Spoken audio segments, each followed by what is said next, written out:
This is RPH 140, World Philosophies, recently updated to Practical Wisdom in Our Time.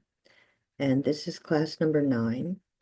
It's about the virtue of an educated citizen, about how the US founding fathers were really concerned that as many people as possible could be educated to the highest level possible. So that's why they started liberal arts institutions, such as the one that I taught at. I've taught at liberal arts schools my entire career. I attended liberal arts schools as an undergraduate and a graduate student. I've attended or been at or taught at a number of different liberal arts schools. So I understand the philosophy behind it is to combine moral virtues with intellectual virtues, to combine reason with your idea of faith or your idea of flourishing, the good life, and that America's founders knew that you had to cultivate humanism, humanitarianism, in the sense of Aristotle's virtues, if you wanted to have a democracy.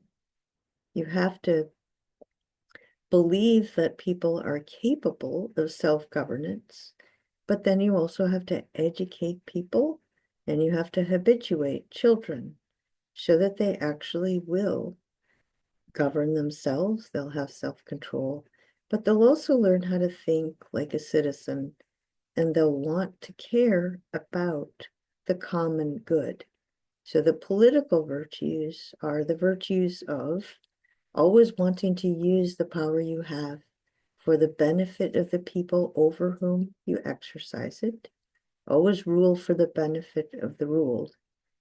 So college students in liberal arts schools, they come and they set up their own clubs, show the Greek tradition, fraternities and sororities. That was the original idea, was that the institution itself is set up to cultivate practical wisdom. And in the students, all the teachers have to be on board with the mission, the staff, the administrators. They all have to know what the mission is, and they all have to be dedicated to the flourishing of the students. And then those people who are educated in these institutions have to go out and set up good public educational systems locally, but be leaders in their communities, which liberally educated students tend to do, 30% more likely to do this after they graduate. But let's just look. This is an article by Alan Taylor, a history professor at Yale. And what his article basically said, he just refers to specific people. He quotes specific people and draws it together, tells a story about the value of liberal education. There was something that he said that was very surprising to me. So I will point that out also, which is not only surprising, but rather worrisome. And it does show that it's very difficult for academics to find common ground. And so students are often taught by professors whose degrees, their academic specialization, the discipline that they got that legitimized them teaching that discipline, was taught without connecting it to any other disciplines or to life. There was a model of the professor as the detached observer that just tells you the facts. They have nothing invested. It's objective, it's universal. But of course, that's not true. Every sciences are always cultivated within a context of a culture.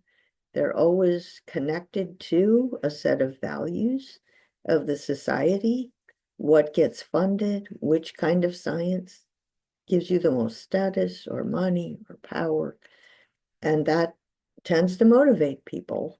So people who are acculturated will tend to engage in scientific investigation according to what their motives are. And so just being a detached observer is never the case.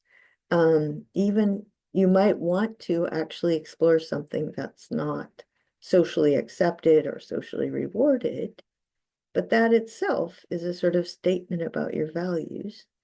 And it's because you value whatever it is you're doing. So there never really is a separation between an academic discipline and a way of life, a set of values. So it's good to be fair about that and then to figure out, well, what is the best way to train my mind? And so students often have to figure it out for themselves. How do I put all these disciplines together? How does my professor do it? You can always ask them. How do I want to do it? Where do I see myself going? But all those questions are really important questions for maintaining a democracy. So let me just talk a little bit about Mr. Taylor's article. It's called The Virtue of an Educated Voter. Everyone agrees. So this was way back, in the days of the early republic. And the founders were very aware, okay? They're just coming right off of Europe. Europe has kings and aristocrats. It has inherited privilege. And they want to start a constitutional government. And they want to provide, again, it wasn't complete equality. We have become more and more inclusive over time. So it's very important that on the one hand, women couldn't vote, they had slaves. No denial there. We can do a lot better than they did, but they opened up citizen self-governance. They opened up citizen opportunities for citizens to be engaged in public life, responsibility for citizens to be engaged in public life, a much broader percentage of the population than had happened before. So we're moving in this direction and we can become more and more inclusive. But the switch there was to a constitutional government, a republic run by elected officials. And in order to have that, you had to have broad-based education. The problem is who pays for it? We're still debating this. That's another reason that I brought in this article. Now, I want readers, people to think when you're reading this article, what do you think? Do you think of education as an individual achievement or as a collective social benefit? And this is a fundamental question in Europe, where they have social democracy. They think of education as a collective social benefit.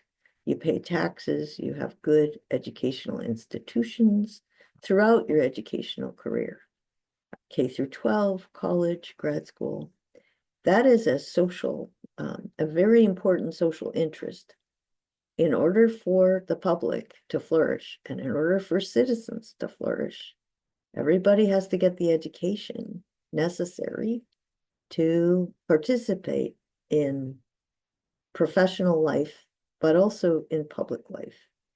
So now, as we, over the last few decades in the US, education has been more of an individual achievement, that you make money and you use your money to put your kids through college, and that's your achievement as a parent, or the college students have to work while they're going to school or take out loans and pay for them long after they've graduated, because it's not considered a social benefit, not something taxpayers should pay for, or a lot less than it used to be.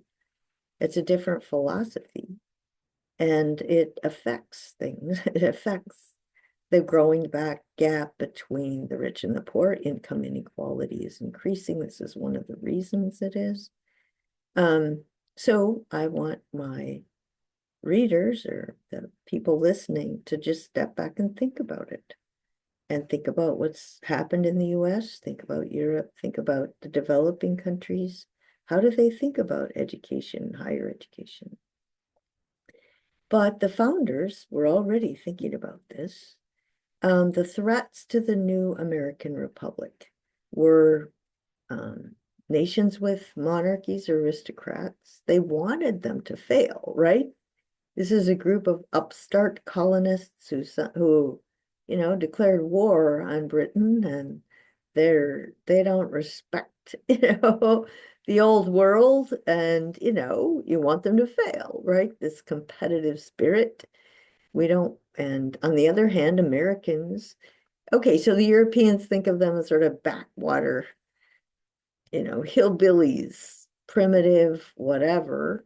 And they, on the other hand, think of themselves as a lot less corrupt and a lot more progressive, a lot more advanced.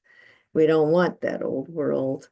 And so the usual, have everybody has their brand, and they favor their brand. But I agree with the idea that a constitutional government is more progressive, and it's the direction of history is leading toward elected officials, a republics. The US also was internally divided, right? The states versus the nation, federalism, the North versus the South, the East versus the West. So how are you going to get people together to have a strong national identity? That would be through education. And there were a lot of voters at the time who really were not educated, right? The level of education was very low. And the worry was, if they're not educated, a demagogue, somebody could manipulate them. Somebody would fall for emotional appeals, appeals to fear, appeals to jealousy, resentment, all these things, and promote and claim that, the rich are making your life miserable. And if you vote for me, I'll take their money and I'll give it to you. And then you'd have an authoritarian government again. They lose their republic. So they were worried about a military despot, but you can just worry about an oligarch. It at the time, though, military was powerful, so that would be the thing they were afraid of. Empires. Empires and monarchies thrive on uneducated populace. They accept blind obedience, blind loyalty to the nation, the king, and the aristocrats, right? So, so that's what the US founders wanted, to get away from that as much as they could. And so Mr. Taylor talks about the necessity for virtue. And this to me sounds just like Aristotle's virtues. I'm reading it and I'm thinking, oh, yeah, of course, the precious capacity to transcend their diverse self-interests by favoring the common good of the political community. That is exactly what Aristotle talks about, the political virtues.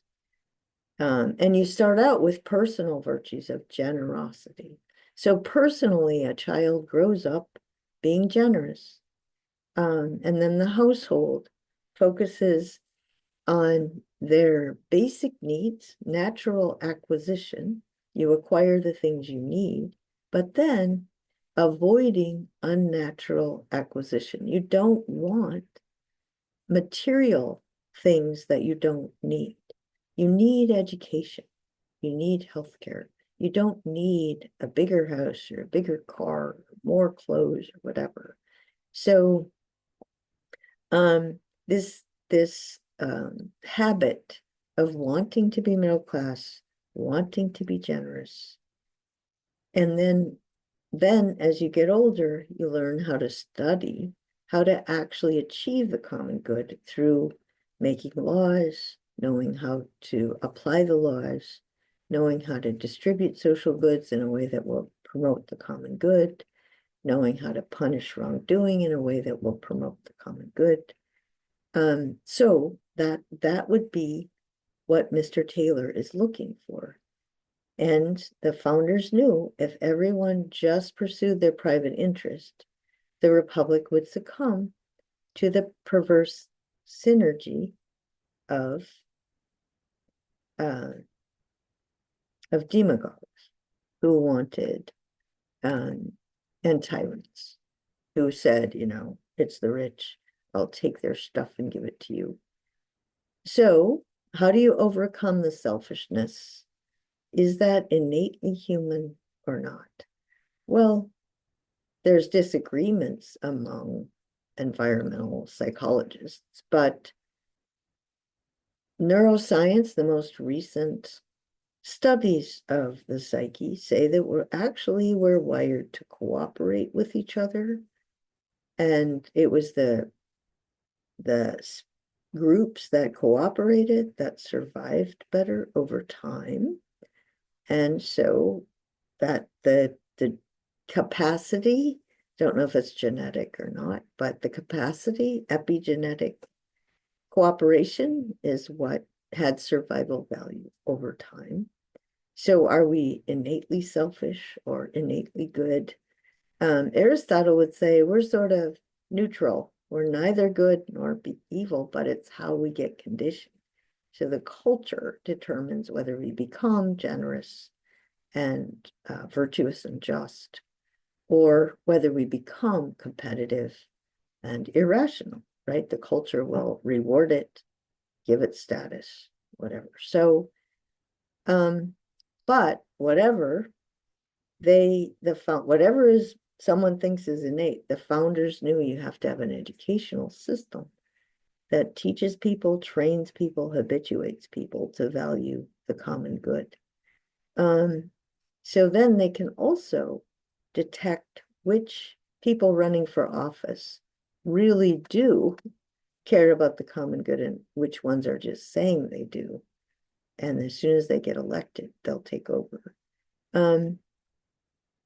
This is what Socrates, so they had read Plato, they knew about Plato, they knew about how Athens lost their democracy. They knew Republic Book 8, how too much freedom, when people misinterpret freedom, they become unstable, the middle class shrinks, they go into debt. So a politically ambitious person comes in and takes over the tyrant. If you vote as a populist, somebody who wants to protect the masses and will take the money from the rich and share it. That's Plato describes that in the Republic. So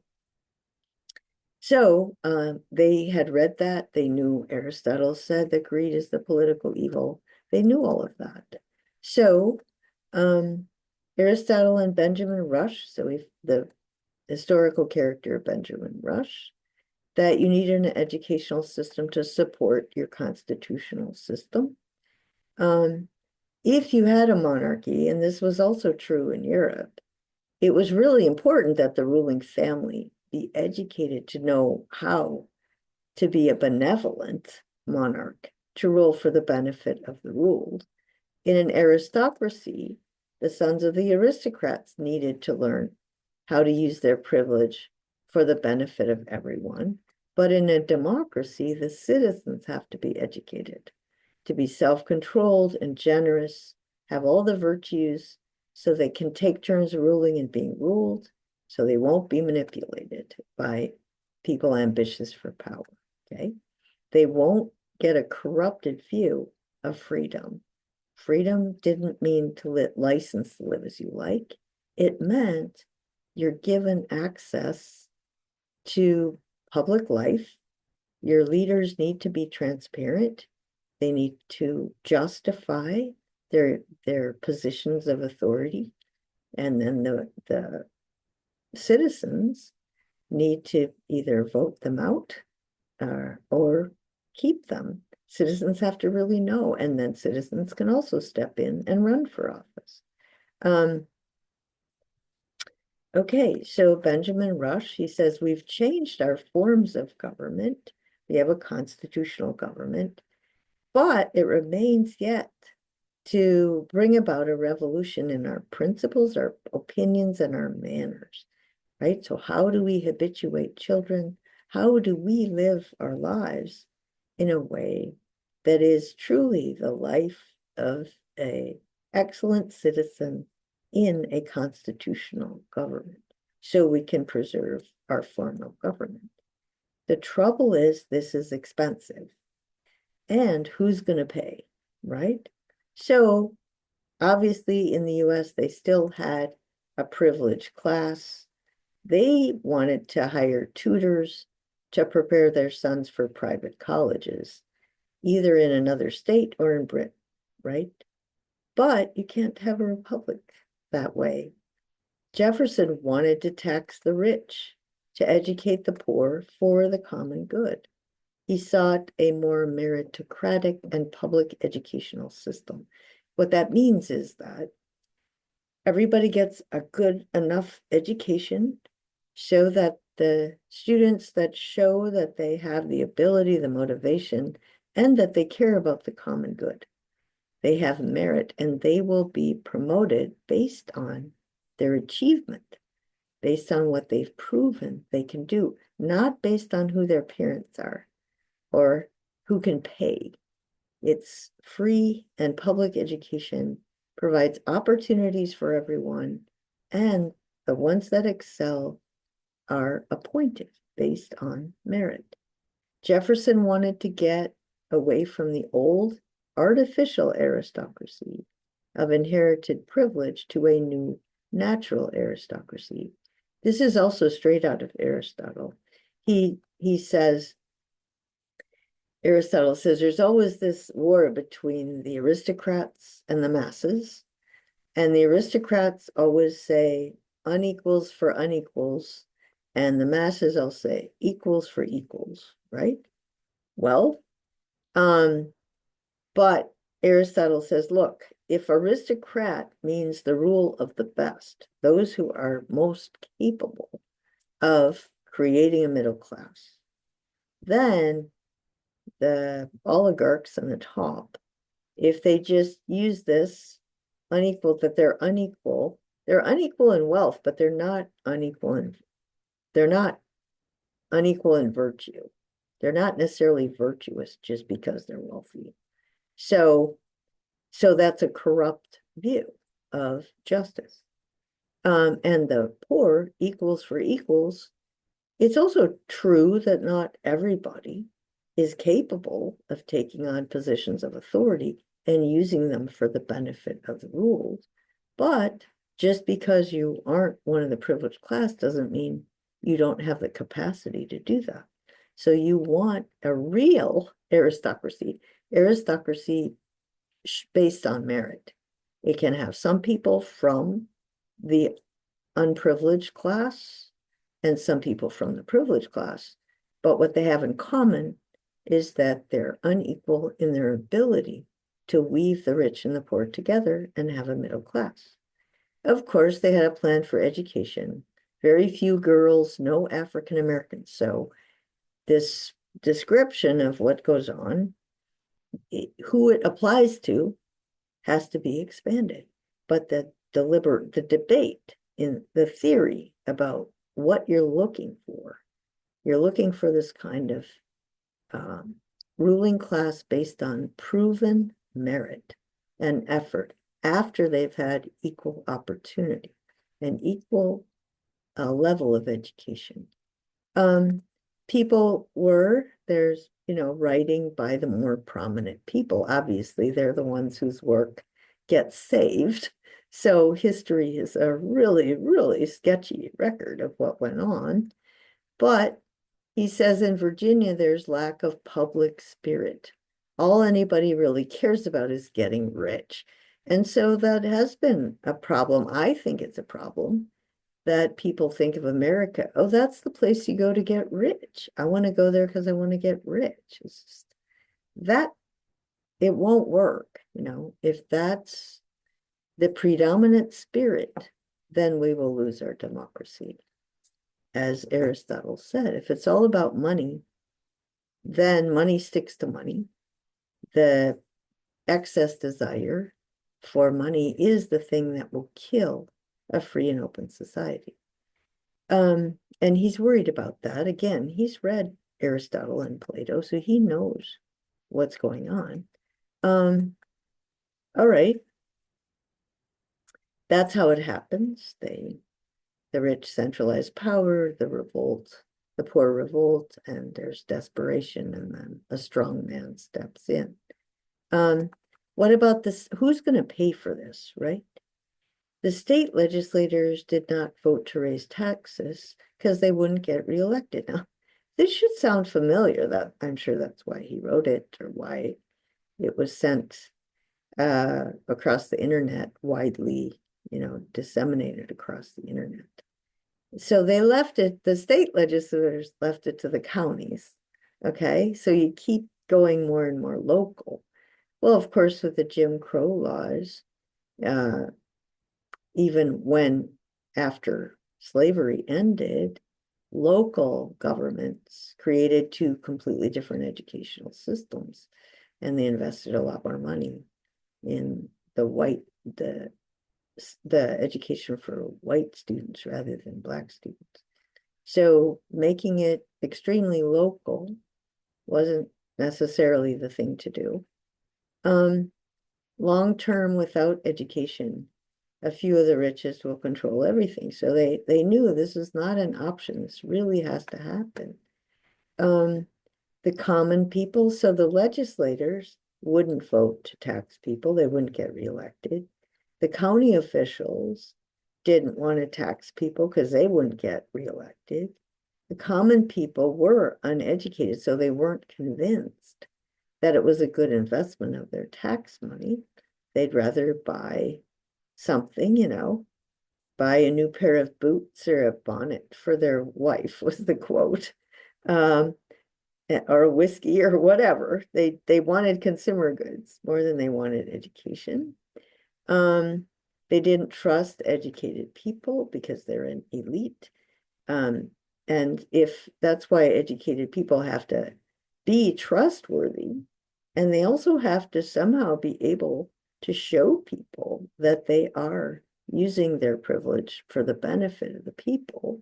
So they have to be able to persuade. The trouble is, power-hungry people who really don't care tend to be much better at rhetoric because they have to be good at it, or people will catch on to their real motives. So you have to be able to convince people to pay taxes, that it's worth it. All right, and that especially, you have to convince people, you have to give them a vision of the future. Like, you're paying for education for your children or your grandchildren. You're investing because the future will be different, because the future will require more education, because your children, your grandchildren will be at an advantage. You can't look at the past or the present. You have to keep looking to the future and invest in what it's reasonable to think that the country needs to constantly progress, reinvest in new products, move forward. Your family needs to keep up with this progress and growing complexity of the society. So it is interesting, I think, when they started these small liberal arts schools, they made students out in the frontier, right? Batesville, Arkansas. They're learning Greek and Latin, which I thought was pretty amazing, because you can't learn, you can't really read Aristotle or Plato unless you've taken quite a bit of Greek. I did take a test in it and all that, and I crammed for the exam, but that's a lot of effort. I do think you can get across the main ideas without having to read them in Greek. But it is interesting that somehow they thought it was that important that they actually required it. Um, Now you could say, oh, that was just to create the appearance that they cared about justice. Um, it's possible.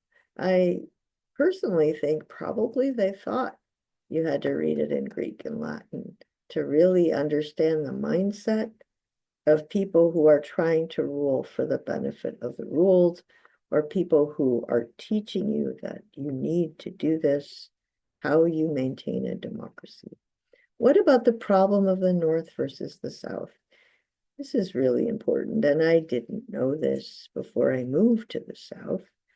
But in New York, in the 1790s, the Mr. Peck, other people, they convinced legislators that the way to social mobility and equality is to demand state funding for a new system of public education. And New York has had a system of public education. They have these standard statewide exams that they deliver. They're high quality. They've maintained this tradition. In the 1820s and 30s, the public systems grew, but it didn't happen in the South. This is, and so the Northerners expected economic benefits from broad-based public education. And that's too bad because the South got behind. I mean, there were many reasons why it was going to get behind. It was going to be difficult for them to catch up. They had a more agricultural-based economy, which doesn't require, at least at that time, as much higher education, whereas the North was becoming more industrialized. So you would have to, have higher levels of education. But so there were these huge leaps forward in the 20th century. From 4% to 50% of citizens were college graduates. This was included, a big issue was the GI Bill after World War II. The government would provide ex-GIs with a free college education. And it could be any school that you applied to that you got into. So that's how my father got into a small liberal arts school. Otherwise, he never could have afforded it. It changed his life. So you had a lot of people in those small schools that weren't wealthy. They'd been through a war. They sort of knew about life. And so when they're studying the Greeks, the Romans, and they're talking about war, how to avoid war, an ex-GI would understand what that's about. And I'm sure they would be against going to war for money, being sent to war by people who have a profit motive. I mean, they would understand when the Greeks talk about that. They would understand Hitler as a demagogue. They would understand, they would understand. They had like personal experience of these things. So it's hard to know today, the students, what sort of personal experience do they bring with them that they attach to the things they read. And the more important thing is, what do they anticipate? Do they think about the future and how it'll be different from the past, and how their college education should fit into their vision of where they want to go? But until the 1970s, people supported an investment in education. There were these change in jobs from agricultural to industry to government to commercial services. So there was a move toward higher complexity, and then you need more of an education to be able to apply for and succeed at the jobs that were opening up, and the jobs that were closing down, like agriculture at that time, didn't require as high a level of education. Nowadays, there's technology has affected agriculture a lot. So I'm not I'm not going to go there in terms of how much of an education you need. I assume it's pretty much in order to engage in the business of farming at this point. So the philosophy changed. So this is what's important to me is that behavior changes, but it doesn't, it's connected to a philosophy that changes. And it's hard to know which comes first, and it's hard to know how that's also affected by changes in economic development. But once you get a philosophy, it's powerful and it can drive behavior in a way that's not adaptive to the situation. People can get fixated on ideas and not notice what's going on around them. So it changed from being a social and political good to being just an economic good. And so you don't get taught Greek virtues as much because you got taught that at a time when the whole point of the education was for the educated people to care about the public good. That's part of being educated, and it's a necessary part.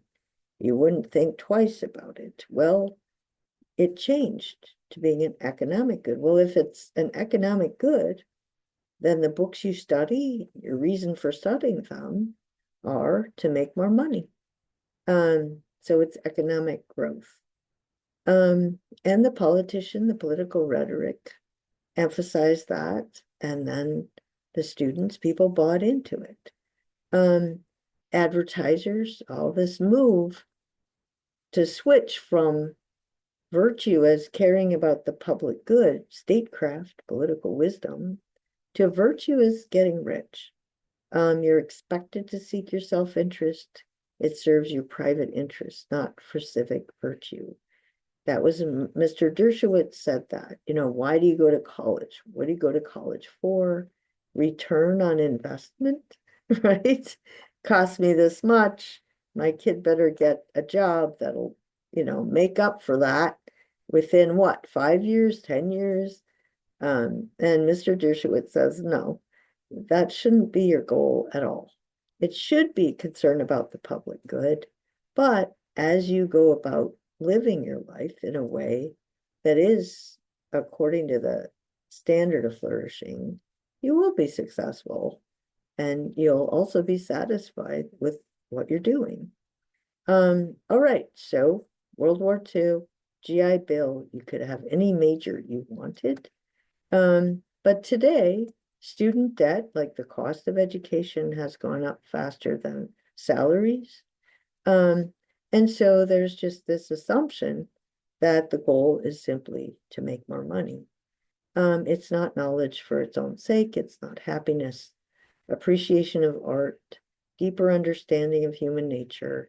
That was the chapter on great ideas, the chapter on what is college for. We ignore and deny the social benefits of having better writers, thinkers, technological advances, expanded markets, and lower crime rates related to higher levels of education. So we're falling behind because of our monopolies. People with money are trying to get richer. Money sticks to money. And we're not innovating as much as we could, certainly. And we're getting stuck, okay, in a culture that's too focused on profit, and it's not improving the quality of life, but also it's not necessarily helping our economic system. We need to educate for rational inquiry based on evidence, or else allow ourselves to be manipulated by political rhetoric. So Aristotle, Socrates would agree. The demonization, okay, now another thing that's arisen in the last couple decades is that there are huge cuts to K through 12 funding. And it's branded, I don't want to send my kid to public school because it's brainwashing, or it's immoral, or it's anti-democratic, which is just a complete reversal of what our founders thought, which is pretty scary. They thought K through 12, Thomas Jefferson, education is absolutely necessary for a democracy. And all of a sudden, the political rhetoric is saying it's anti-democratic because you're having something forced down your throat. Well, what are the alternatives? Private school is way too expensive, and so that's anti-democratic if only rich people get private school. What about religious school, where our founders did not want people to associate their virtue and their humanity with just belonging to one religious denomination? That's why they separated church and state. And the state had an important responsibility to educate K through 12 people. You had to get people thinking like citizens and thinking of themselves as equal. And this has been completely turned around, so that public education is anti-democratic and Christian education is not brainwashing, and not anti-democratic.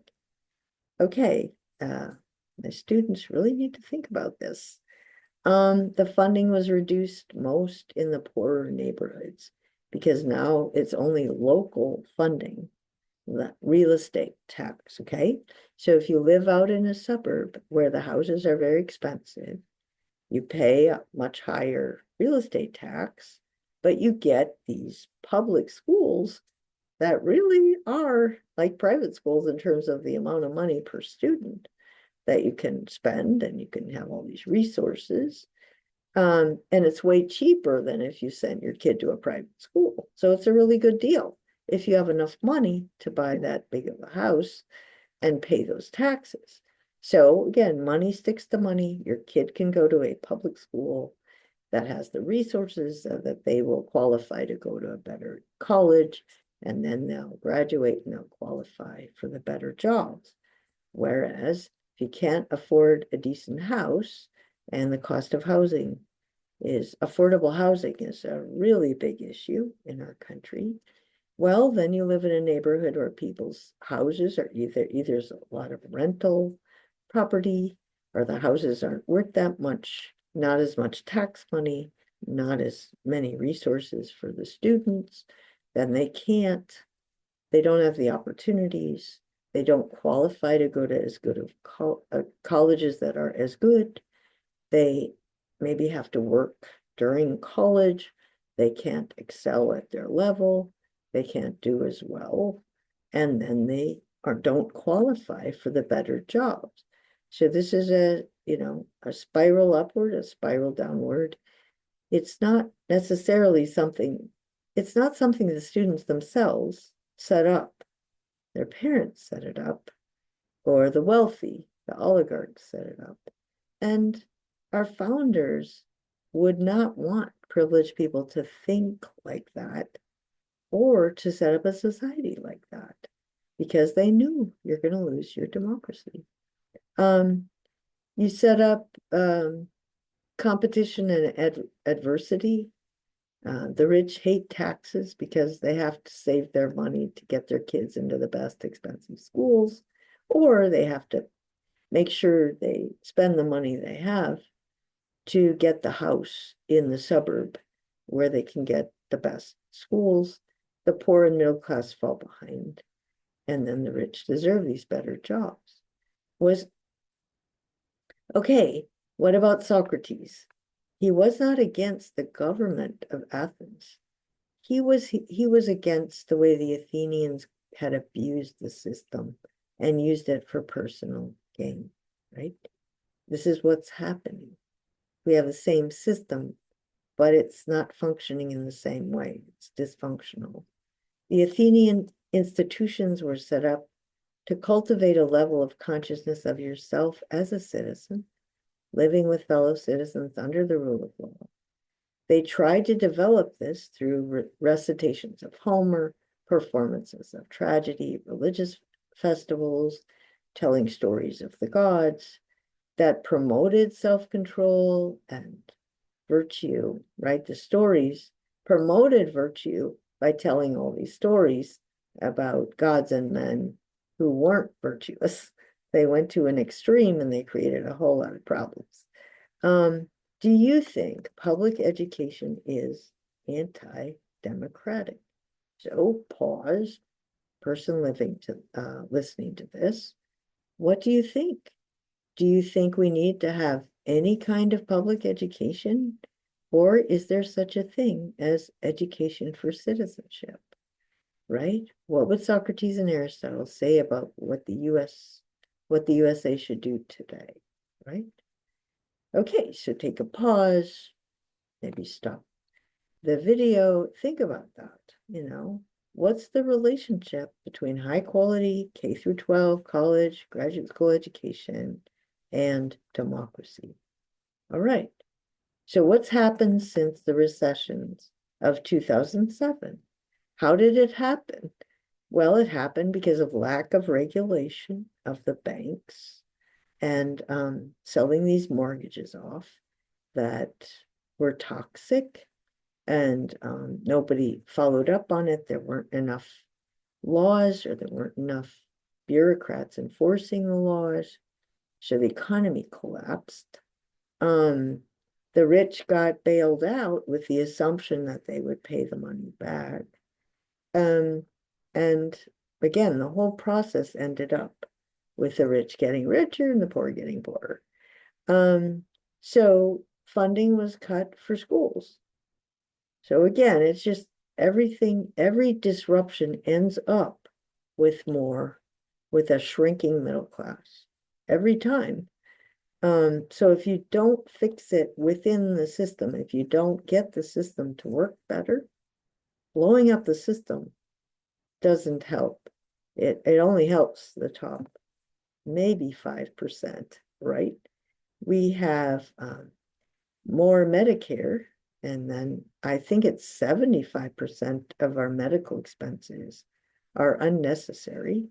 They're caused by poor diet, exercise, all sorts of sicknesses that we never should have had. And that comes in another lecture. But anyway, since 2007, we've cut the funding for schools, which is our future. And we have more expenses for sicknesses without preventing illnesses. We have more jails and prisons. It's usually the poor and the poorly educated that end up in jail and prison. Students have to pay more because the states and the federal government do not. Tuition has risen. Government has cut the funds. Parents and students pay more. Less wealthy students have to work more during school. They can't apply themselves as well, and they can't get their best grades. So we're in retreat from equal educational opportunity for all, which is sad, right? Because that's like the cornerstone from which the rest of people's life trajectory emerges. There's also future social costs to not educating people. Broader education pays off. We have more economic growth, scientific innovation, informed voters and leaders, richer and a more diverse culture, higher quality of life, lower crime. I would add less obesity and health problems if people are informed and self-controlled, but you also need to have food, healthy food that is not expensive, which is another problem we have. Our politicians claim to honor the founders as they push for privatization of education, but that's a lie. Like, the opposite is historically true. The founders did not think of education as another consumer product. They didn't think of it as brainwashing. They thought of it as a necessary foundation for democracy. Then he said we need an education for our common beliefs. So what are our common beliefs? Well, the author, Mr. Taylor, says previously it was Protestant Christianity, but not now. Okay, he says no one creed seems capable of encompassing the diverse backgrounds and values of American students. We balk at empowering any public institution to teach a particular political orthodoxy. The sole common good is a celebration of the university as a marketplace of ideas, where every individual can pick and choose her or his values. Okay, so that's moral relativism. And I know that there are people who are relativists. I know that some of them are college teachers, but the liberal arts schools did have these Aristotelian values, which our founders didn't think was only Aristotle. Many of our founders liked Confucius Analects because they recognized that the Analects are trying to cultivate those same virtues. So it wasn't only Aristotle. It was these ancient traditions had a lot of insight about the kind of character you want to develop in the citizens so that they can actually step up and govern themselves and each other. So he says we need to revive the founders' definition of education as a public good and an essential pillar of free government. We should also recover their concept of virtue, classically defined as a core public virtue worth teaching. That in turn would enable more voters to detect demagogues seeking power through bluster and bombast and pandering to the self-interest of members of the electorate. All right, so the thing that I noticed is, he talks about the Protestant Christianity. Well, Aristotle's virtues were actually connected to the Catholic Church. And so that might be why he doesn't think we have a common creed. But it's interesting because Thomas Jefferson's house looked like a Greek temple, and he also had a copy of the Quran in his library. And Confucius, he was truly looking for this international standard of spiritual humanism. So it did surprise me when Mr. Taylor said this.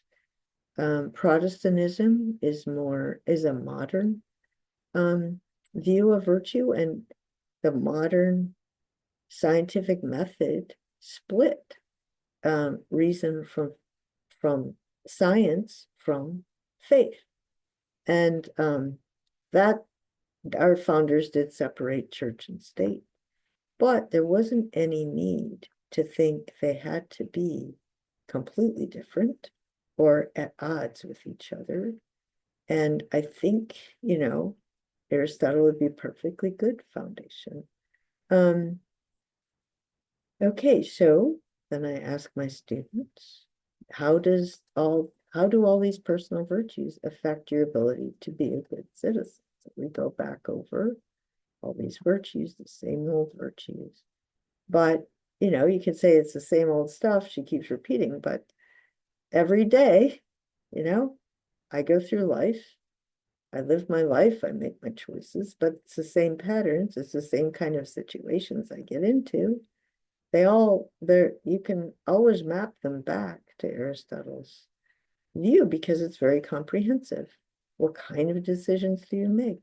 Well, when I go into a faculty assembly meeting, it's the art of legislation, right? What sort of policies do we want the school to have? Well, what's the vision? What's our purpose? What's the purpose of liberal arts? We ought to have all our policies, expectations should be connected to achieving that goal. What about when I decide my policies for my classes or what I assign students to read? It's always, the goal is flourishing. Here's how I make this decision, that decision. And so I would encourage my students to try to recognize, to reflect on what kinds of decisions am I making and how am I making those decisions? Am I thinking about, okay, what are my options? What's too much? What's too little? What's the mean between extremes? Is this an attainable option, or is it sort of higher than I'm capable of? Or am I underachieving? I'm not setting my goals high enough. Okay, what about the fact that the top 1% have about 40% of the wealth and it's increasing? Is that good or bad for a democracy? Is it anti-democratic to force a redistribution of wealth to pay for public schools or health or transportation? These are hotly debated issues, and they're being hotly debated as the middle class is shrinking. Now, that's why they're hotly debated. How do we distribute opportunity? How can we structure our laws so people with the ability and who've proven that they're capable are put into positions where they can do these jobs well? Are judges applying the laws in a way that favor the wealthy, or are they doing it for the flourishing of everyone? Are we teaching these intellectual virtues in a way that says, you have to tie this to human well-being, the common good? You study science in order to make a meaningful contribution. Social science to show how we can construct systems of enculturation that's actually healthy for people, that will give people a better life. How can we educate our emotions so we can be good citizens? How does this article relate to what we've already done? How do you anticipate it will relate to Confucianism, Hinduism, Buddhism? So later on, I teach a book about religious pluralism with Aristotle. And in this case, the achievement of the United Nations Sustainable Development Goals. New York State had a philosophy of taxing citizens. Even today, New York is more of a democratic socialist state, has higher taxes and higher services. The article shows how much citizens, even today, depend on decisions made by politicians, including decisions made long ago. So, when students say, I don't get involved in politics, I don't want to think about it. Well, I think it's important not to get polarized in the way you think about it, but you do need to know that the decisions that are made have a lot of effect in the future, on your future. Jefferson got this money from the war, and he invested it in the University of Virginia because he wanted to educate the privileged class, assuming that they would go out and into the frontier and educate locally. That's not what happened. Most of them stayed, or they sent their children, to Europe, or they just became lawyers or members of the privileged class. And so that set Virginia back 50 years behind New York. And we still have these issues. What does it tell you about the effect of government policy on the future ability of people to get the skills they need, et cetera, et cetera? So the decisions we're making now will have an incredible effect on the next generation. So the southern states still always talk about states' rights. They have a minimal government philosophy. They have more poor people, worse educational system. They take more money from the federal government than they pay for federal programs. And these federal programs pay for children's health care, adult health care, all this stuff. So when I read the newspaper about Arkansas, so they've had a recent LEARNS Act where my tax money pays $6,600 per student as a discount if the students go to private schools, which means they're already rich, Christian schools, which teaches, it doesn't matter, you can teach evolution or creationism, you can be anti-science, and my money pays to raise children who are anti-science as we move toward a high-tech economy, and we have to keep up with the Chinese in the development of green technology? I don't think so, right? And then homeschooled children get to get $6,600. What are they teaching kids in homeschool? Is that it's not in my interest. It's not in, there's no concern for the public good. But the only kids that don't get the money, or the only schools that don't get the money, are the public schools. So the poor are getting poorer. They're the ones that don't get the funding, which I find to be outrageous, but also how is the next generation of Arkansans? How are they going to compare in terms of education? They're already in the bottom 3 or something. And now all this investment, the taxpayers are paying a lot of money. And I don't see it going anywhere but making it worse. In the meantime, the Arkansas gets federal grants for more police. They're going to build a big prison. I think it's just very uninformed, but it's all in the name of conservative values. Keep the government out of my life or whatever. I do think, it's a culture. It started a long time ago. And I just wish there would be some self-correction, show that our country could move forward. So what should we do about that? That's a big question. How do we have a nation of educated voters show that our people are not prone to believe in demagogues who say, if you vote for me, I'll take the money that the rich steal from you, and I'll distribute it. I'll give it to you. But they don't do that. They get elected and use their power and privilege to help their friends and harm their enemies. And everybody is worse off, except a few people at the top. So history keeps repeating itself, but the whole point from Plato, Aristotle, Thucydides is, here are the lessons we learned. Don't do what we did. And that's why our founders wanted liberally educated people to study the Greeks and the Romans. So that's the lecture for today.